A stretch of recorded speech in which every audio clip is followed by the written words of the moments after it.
Hello,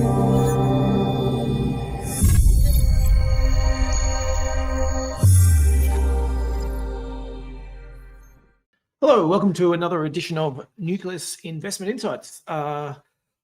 There is a fair bit to go through today, and it's a little, might be a little scattered, I guess. There's because there is so much. I'll try and sort of touch briefly on a lot of the big picture things, and but I think there's probably going to have to bring this back with some other podcasts at some point in time in the future.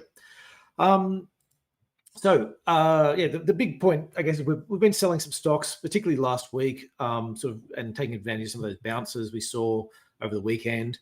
And what I wanted to talk about was, I guess, the reasons why, and then sort of talking about the amount of uncertainty really that's in the market at the moment.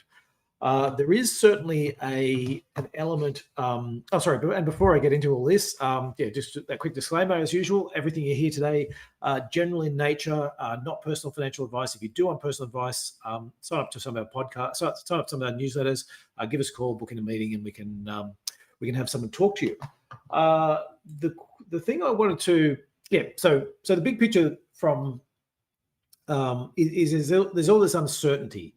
And you certainly, from looking at some of the charts, short term, the markets are probably oversold. We saw that last night, a bit of a bounce back. You could see a bit more in terms of that, just in the very short term, a bit more strength. Just as markets very rarely ever move in a straight line. You get the pullbacks and then the bounce backs, and it's oscillates. Any fall rarely sort of is in a straight line,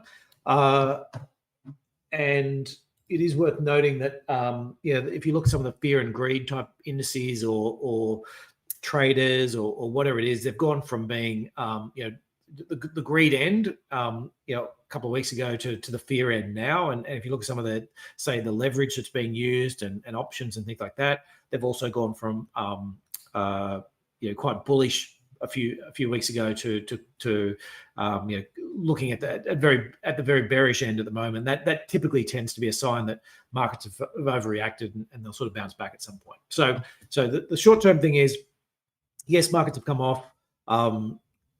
You might get some short term strength with it, but I guess the main focus I wanted to talk about was the uncertainty that we're seeing and how that's actually affecting corporates sort of live and on the ground.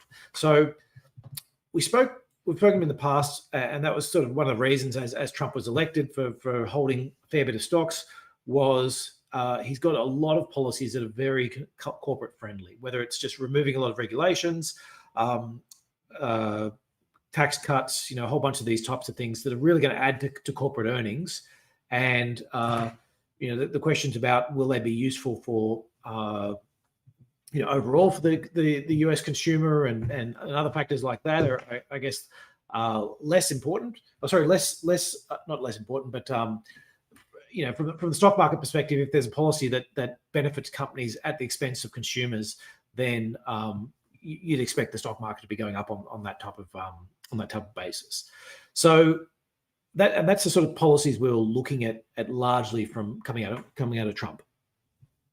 The question then is, what's changed around this, and the answer is execution risks. So in a big picture sense, what Trump is trying to do is to, and I'm going to exclude the tariffs from this at the moment, but sort of his view from sort of coming in to this was, look, corporates need to run the US economy. That it shouldn't be run by governments, and you don't need so much government intervention. You want to sort of let the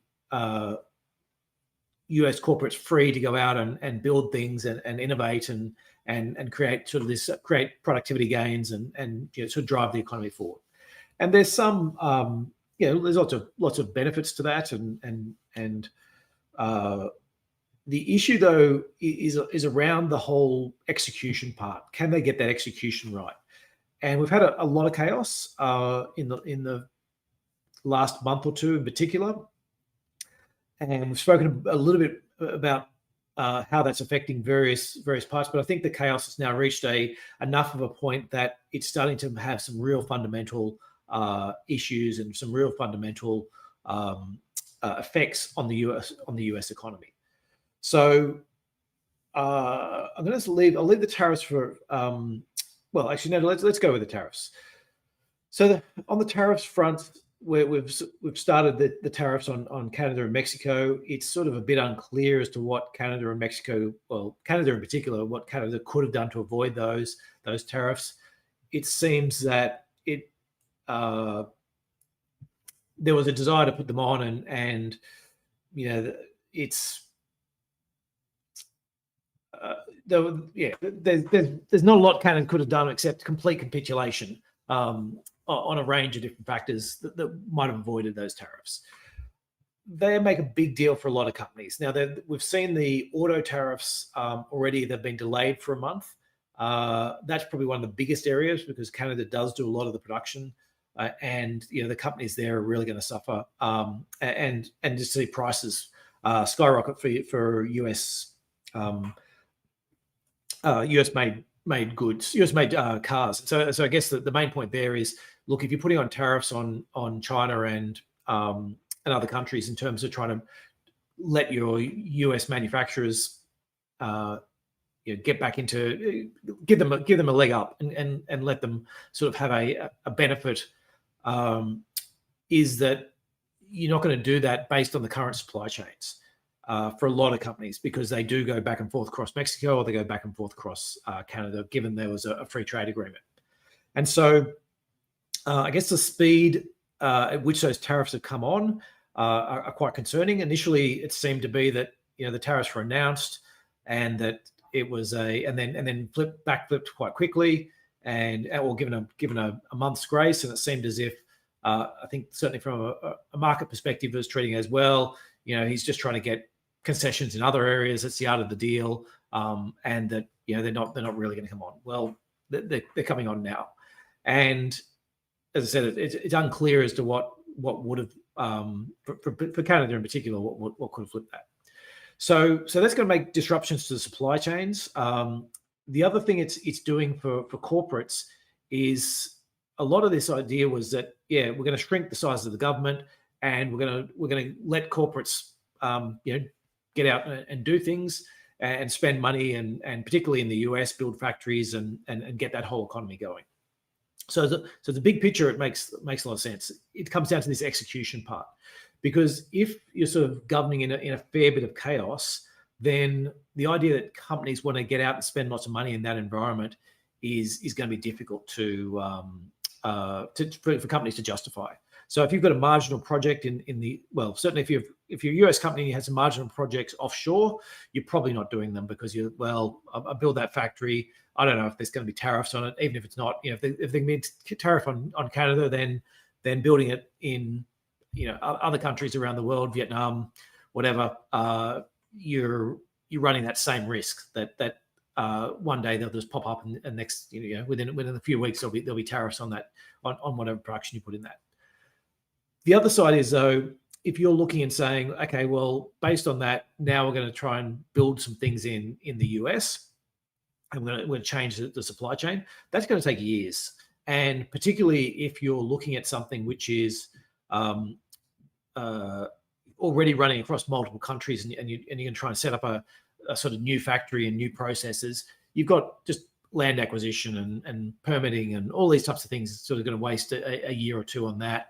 And then you're going to be rolling it longer. And the fact that we can see these tariffs on and off and flipping back on and off is that if I'm looking at something and saying, well, if I build in the US, but it's going to be 30% more expensive than doing it, across a range of other countries, but because of the tariffs, it makes sense and I'll do it there. Well, the tariff's going to be there for a long time, and nobody knows. The messaging certainly hasn't been clear and consistent, and so companies are unlikely to be out there building those factories now unless there's just a clear cost saving, and you're not going to be sitting around in 6 months' time or 12 months' time sitting on a factory where suddenly these tariffs have disappeared, and all of a sudden you've got competitors that can undercut your new factory because there's no longer the tariffs there. So the capex for corporate is looking particularly dicey at the moment. We saw some massive hits to consumer confidence over the last couple of weeks.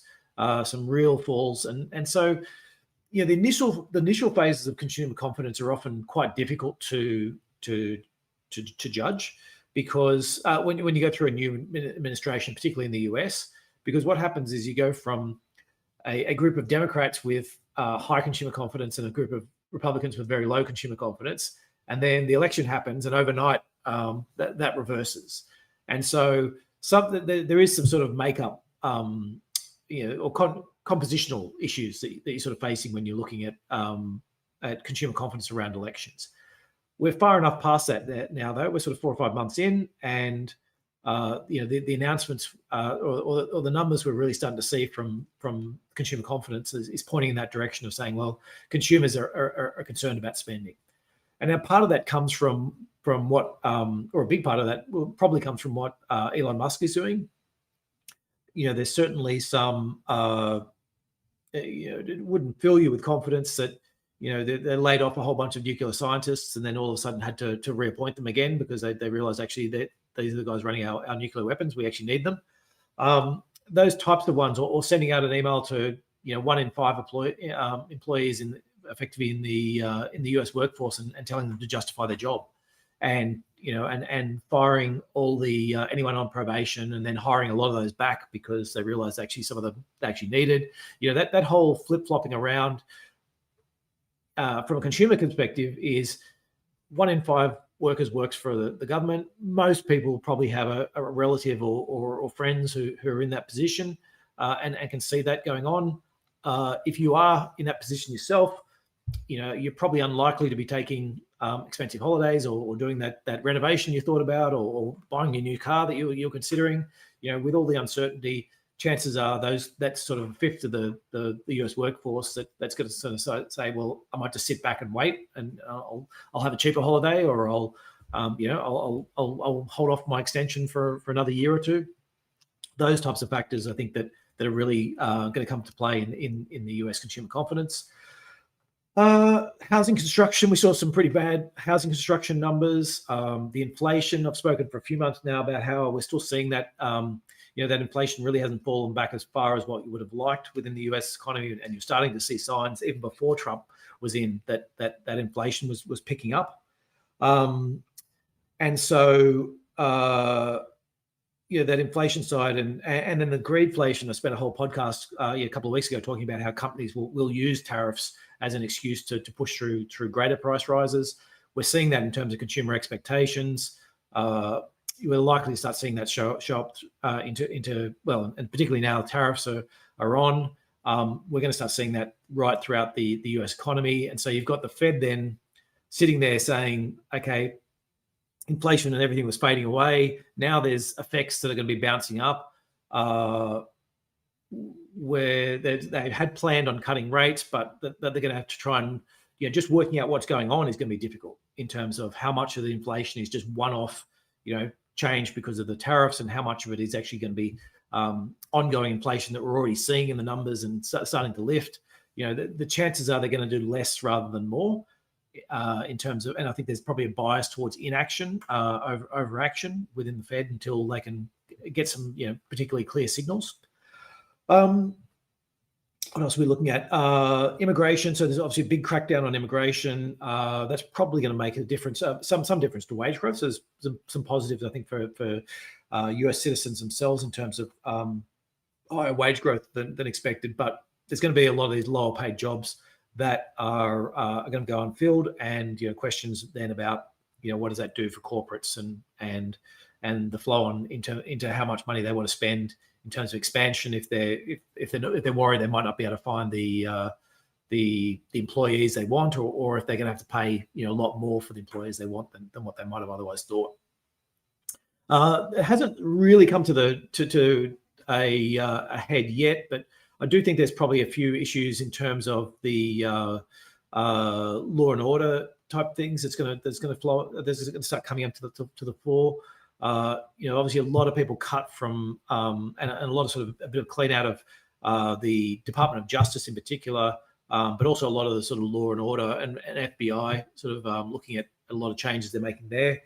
And a lot of people in law enforcement have been pushed into immigration. type factors. So it's been the big push has been really to get some wins on this immigration and to crack down on illegal immigration and sort of all hands on deck, so to speak.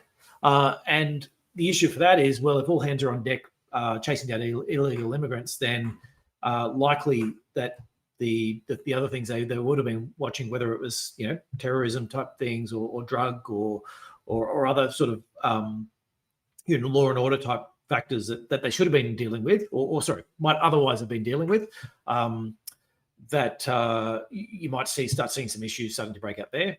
And we're certainly seeing from the government point of view that I spoke about the Department of Justice, sort of a lot of people fired from there, and a lot sort of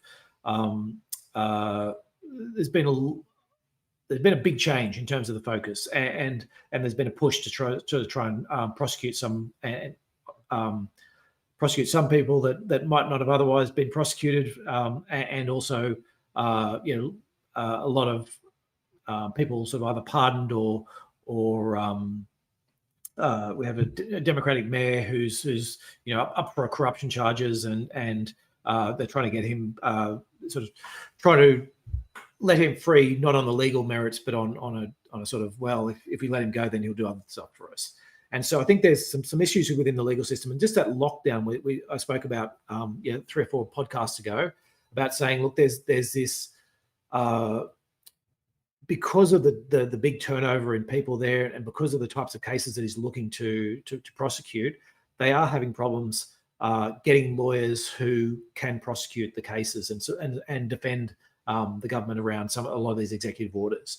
And so there's this idea of a crash or crash through. What we're either going to see is locked up in courts and judges sort of knocking back a lot of what Trump's trying to do, and that's clearly what we're seeing already. And the legal arguments we're seeing from a lot of the lawyers that are there, there's a lot of I don't knows. Just as one example is there's Elon Musk there's challenges on Musk and saying, well, he seems to be doing a lot more than what he could do if he was just a contractor or whatever. And courts are pushing back on that and asking, well, who's in charge? And the lawyers are effectively saying, I don't know.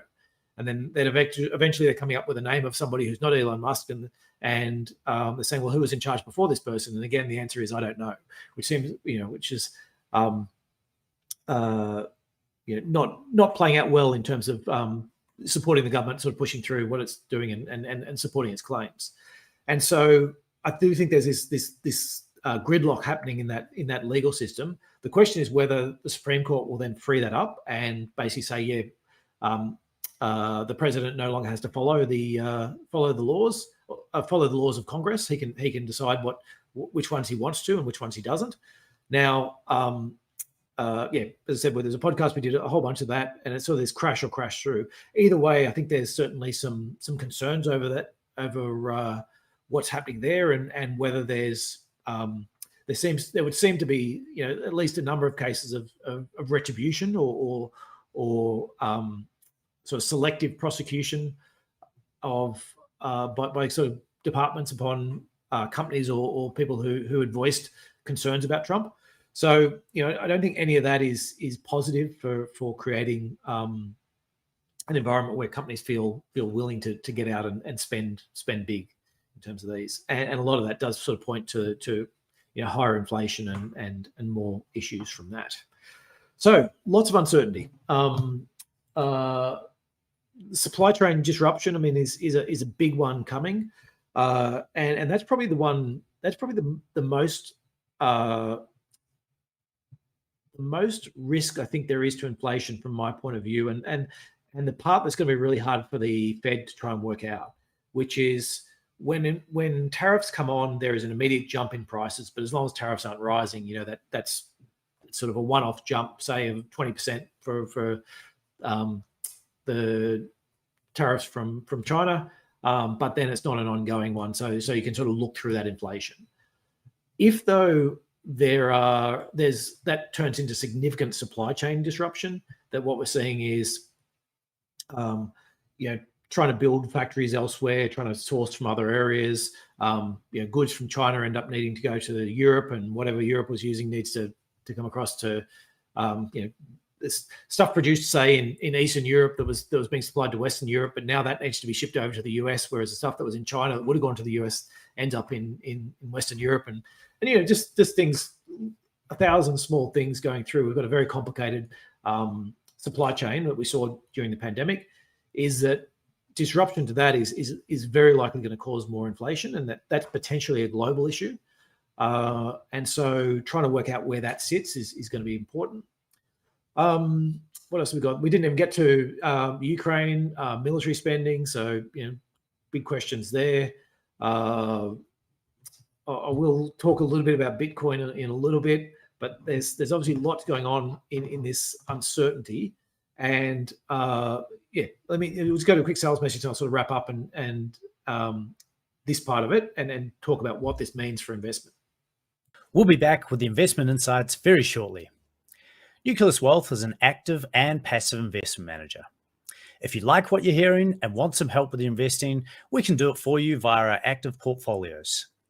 Our tactical and core portfolios use the insights shared in this podcast to construct and manage your investment. We blend tactical portfolios to offer our combinations of international shares, Australian shares, government bonds, and cash. We vary the asset allocation with the goal of protecting your capital in times of market uncertainty. We also have active international and Australian share portfolios. These are chosen using our quality and value investment philosophy. You can find out more at nucleuswealth.com. Now back to the show. Right. So big picture, sort of coming back to the basis behind this is a lot more uncertainty than what we expected, and a lot more. We expected chaos. I think that's sort of part and parcel of any Trump presidency. But I think in terms of the chaos, it's less. It's been less chaos about, I guess, issues that don't have a major economic effect. Trans athletes in schools or not in schools, and things like that is sort of something which, obviously is a big part of the Trump push, but those types of issues are not really going to have an effect on the overall economy. I think. Some DEI, sort of diversity, equity, inclusion measures at a big picture, making some changes here and there, not really having a large economic impact. But if you start to enforcing extra regulations and pulling money from a whole bunch of different places that and just pausing payments to various people, that type of stuff does sort of push does start to create some economic issues. And I do think some of these economic issues, like if you flipped around and you went, so for example, on the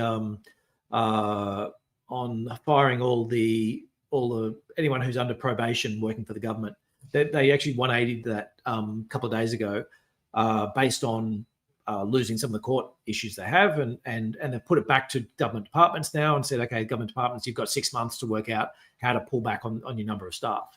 Now, fine. That's probably good policy. Coming back, if you got an idea and then you ran on bringing back the public service, then going to all your public service heads and saying, okay, guys, I want you to do a review. You've got 6 months to get back to me. I think September's the deadline. We want you to have a plan and and whatever it is, and get started on it if you can, and things like that about bringing back the workforce by X% for whatever department. But yeah, fine. That's perfect. That's what he ran on. There probably is fat within a lot of those departments. It probably is a good thing to do.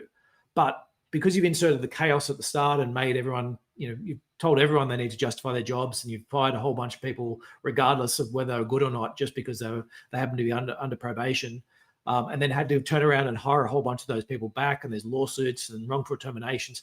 Like that whole part creates that uncertainty and that fear, which we just think is going to make that's what we're seeing in some of these consumer confidence numbers. And that's really, regardless of whether these done the 180, you've got at least a number of months and possibly a year or two of that uncertainty sitting around because of what's happened already.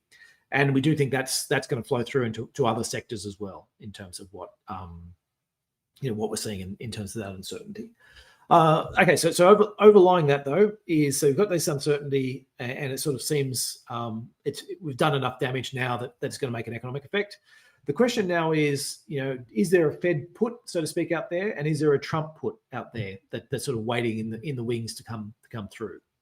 And what do I mean by these? So I think the stock markets in particular, have been of the view that if things start going wrong, then the stock market will fall and Trump will turn around and bail it out in some way. There'll be some big spend. He'll stop doing the stuff that stock markets are worried about, and that everyone can be happy again. And that was effectively what we saw a month or so ago when it started out with tariffs coming on Mexico and Canada within a few days, and then stock markets fell, and then he reversed his view and gave them a month's extra notice, and stock markets recovered. I think there's a widespread belief out there, and there's probably some validity to it, that if stock markets get hit hard enough, then Trump will come out with something to try and support them. Having said that, Scott Bessent, running Treasury there, has come out and said that they don't care about the stock markets. Now, it's hard to say.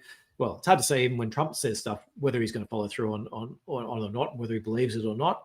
I do think Bessent has got some element of that. He's spoken about that real plan in terms of shrinking that government and making way for corporates, freeing up corporates to take over the economy. And I think there's lots behind that. It really does come down to this execution part. And so where does that leave us? Well, then there's a Fed put as well. But will at some point the Fed step in and cut interest rates and throw money at the problem to say we need to save things? And there's justifiable reason on that. Having said that, again, I spoke a little bit about that. There's going to be this inflation push coming through from tariffs. It's going to be hard to disentangle from the supply chain issues and other issues that are going on, and already sort of inflation within the US economy. So so lots of sort of pros and cons within that. So there's two big possible outcomes, the two big possible negative outcomes that we need to be aware of. Now, the US economy has been in really good strength, in really good shape. So prior to this, so it's been running much stronger in terms of GDP. Consumers have been good. Corporates have been outspending. It's actually been interest rates have been falling. There's been unemployment's ticking up, but nothing particularly bad. It's sort of this. It's been this pretty well managed slowdown so far. The two big negative possible outcomes. One is the stagflation issue, where we're seeing pretty weak growth from a lot of, there's economies trying to digest all these changes that's happening. In the meantime, we're seeing high inflation from tariffs and sort of this the fact that the inflation hadn't completely gone away. There's probably greedflation in there. There's probably other things that are ticking through, and you end up with this economy where the Fed can't step in and cut rates because it's trying to keep it's worried about that breakout of inflation getting away from it. So that's sort of one negative point, one negative place you could end up in. The other negative place you could end up in is where the growth just shrinks far enough that inflation isn't an issue. Actually, growth is just weak, and you're back into some sort of recession or at least a very weak slowdown, so that you just don't get the inflation because people just can't afford to spend that money.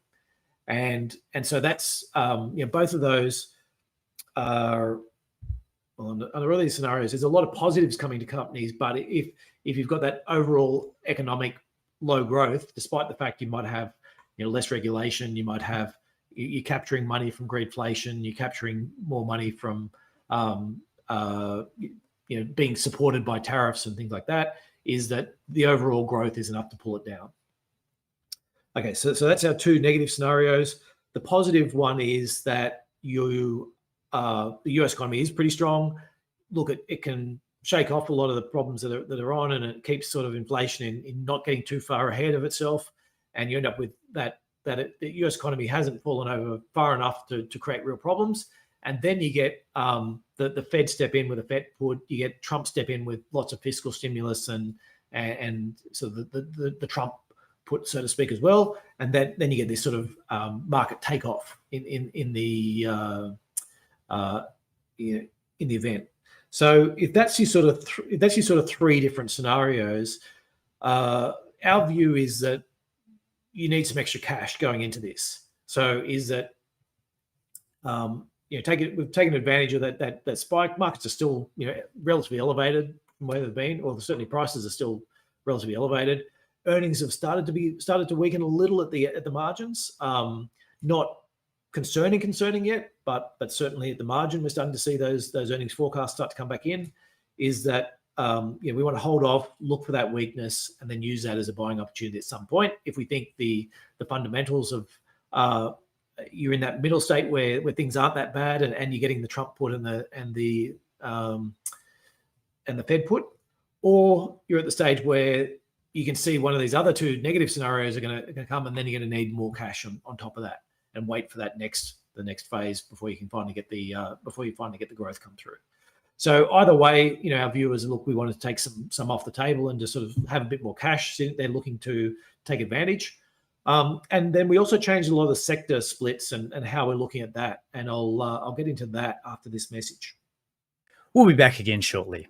If you like what you're hearing but want a low-cost passive option, Nucleus Wealth is the first to offer passive direct indexing in Australia. The first generation of passive investing was index funds. The next gen was ETFs. Now, direct indexing is here with significantly more customization and control. The benefit of direct indexing is you can add or subtract investment themes, and we have almost 100 different options to choose from. For example, you could buy an international share direct index portfolio that excludes fossil fuels and arms manufacturers and has a tilt towards cybersecurity and cloud computing. Alternatively, you could buy a portfolio with no screens and an extra exposure to nuclear power and defense contractors. You can find out more at nucleuswealth.com. Now back to the show. So in terms of sectors, there's a question about how we're looking at, if we're looking at the US economy through this, the first thing was some of the discretionary sectors within the US. That was the main place where we sort of lightened up. We already had a reasonable exposure to Europe. We upped that a little bit. And that was sort of came through we've seen some interesting developments within Europe. So for a country that's for a continent that is that's really struggled with growth and constraints on fiscal spending and other factors, there do seem to be a number of positive steps. And the other part is some real political divergence within Europe. And sort of a rise of some relatively extremist parties on either end of mainly the right wing end of the spectrum, but a little bit the other way as well, is trying to work out whether there's enough going on in Europe that you might see you might see some economic outperformance, or certainly much better performance than what might be priced in.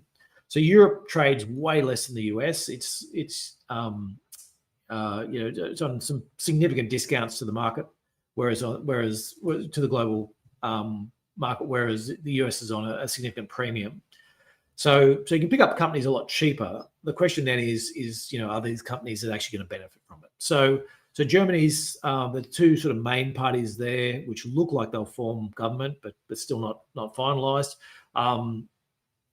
have a fiscal package out there. Basically, they're looking to exempt defence spending about 1% of GDP from the debt break sort of limits. So a fair bit more money going into that.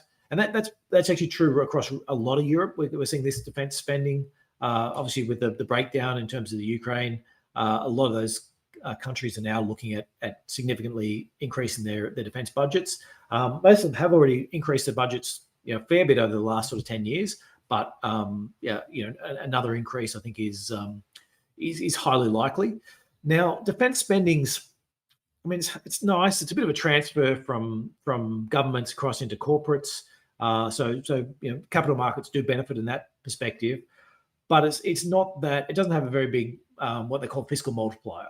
So if you've got governments out spending money, say on infrastructure, useful infrastructure, you get money from the people who are doing the work, who tend to be private contractors, and they'll go and spend that money, and that money will bounce through the through the system. But then you also have this, bridges or roads or whatever it is that helps reduce costs for other people, and so they make bigger profits or are more productive, and that sort of flows on and goes into the economy. If you're making stuff and storing it, you're making tanks and storing it, or making shells and storing it, or giving it to the Ukraine, that doesn't do a lot in terms of the way of that fiscal multiplier throughout the economy. So so positive, but not as big of a positive if they're out doing infrastructure. Germany is out doing infrastructure, so they've got a so this is also, and keep in mind this is a fiscal package which is proposed by the party that won the election and their or got the most votes in the election, and their presumptive partner, is 500 billion, which is about almost 12% of GDP, 2024 GDP, in an infrastructure fund that they're looking to sort of leak out over 12 years. Over 10 years. So sort of 1 and a bit % per annum. So that's a one of those ones we do think there's better multipliers within that. And then there are things about increasing the structural deficit for the states from 0% to 0.35% of GDP. So it's freeing up German states to get out and do more spending as well. So all of that sort of is positive. We've sort of been trawling through some of the German companies and lifting. We already had as I said, we'd already been shifting a bit into Europe. This just sort of helped move that across a little bit more. It is a question as well. We've got some of the we have sort of continued to pick up some of the green tech stocks that we think are sort of world leaders or close to world leaders in their technologies, whether it's batteries or solar or wind power or whatever. We haven't got any solar ones in there. Batteries, wind power, and other sort of. We've got a lot of people involved in the whole transition phase. So some of those have been beaten down a little bit, and sort of looking at those as a longer term play. It might not sort of give back great returns in the next 6 to 12 months, but we do think sort of building up a solid base of those for the next couple of years. And you will certainly see that spending in Europe, we think is still likely to keep coming through.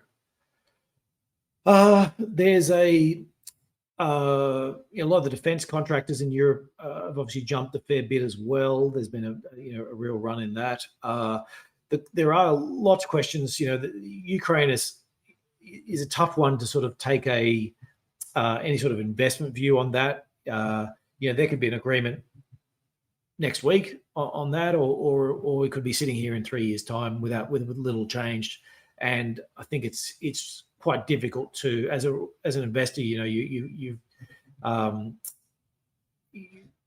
it's a bit of a binary outcome. Very hard to and they're not the types of things we like to take big bets on, those binary outcomes. I think in terms of the European defence spending, I think you can certainly see some benefits there. But the issues over will we get peace there, and what are all the flow on effects for that? Are sort of priced in the middle at the moment. If the war stops, they could jump by 20%, all those stocks, and if the war keeps going for 3 years, they'll gradually fall by that same 20%. And so, binary outcome, hard to take a choice on it. It is worth noting the risks around Russia re-entering, and that's re-entering sort of and having some of the sanctions taken off. Trump obviously seems quite close with Russia. Maybe that's not fully related to the Ukraine war. So maybe there's maybe he might start loosening up on the sanctions regardless of whether they come to agreements in the Ukraine or not. And if that's the case, there's a bigger flow of oil and gas and lots of other commodities back into the world economy. And so there's worth sort of considering that as a little bit more than the base case, I think, in terms of the likelihood there. Right. So that's what's happening in those. So the question then in terms of the big picture investment part is taking some cash off the table, considering how things go, really looking at fundamentals and which things are going, with a view to either if we see the Trump put and the Fed put come back earlier, we'll throw that in earlier. If we see them come, taking more time, then we'll hold off a bit longer and potentially go to a bit more cash, waiting for that opportunity at some point to when we think the things are a little bit clearer to buy in. That's our big picture thing. I've got a few other things I could talk about, but actually I've probably been going enough now, and I feel like I'm going to start opening a whole bunch of different topics. Probably better left for a separate podcast. So just a quick reminder, though, you can catch all of our podcasts every Thursday, usually at 12:30. So we had a slightly late start this time around. You can get all our, you can subscribe to our newsletters, get all these in terms of blogs and podcasts, posts. We're in a whole bunch of different social media places, Facebook, LinkedIn, Instagram, Twitter, most different major. You can either get this as a podcast or you can get it as a on YouTube. Feel free to ask any questions. I think we've managed to ask most of the questions. Actually, sorry, one I did miss. Apologies, Leo. When I'm talking about countries being cheaper, are we referring to higher dividend yield or a better PE ratio? It's the PE ratio I'm quite focused on. Dividend yields you get internationally, typically, often it's the same thing, but typically you get a lot more of the yield comes back as a buyback rather than as a dividend yield. It's probably worth me spending a whole topic on talking about that. I'll top that in for one for a future podcast. Anyway, thanks everyone, and we will see everyone next week.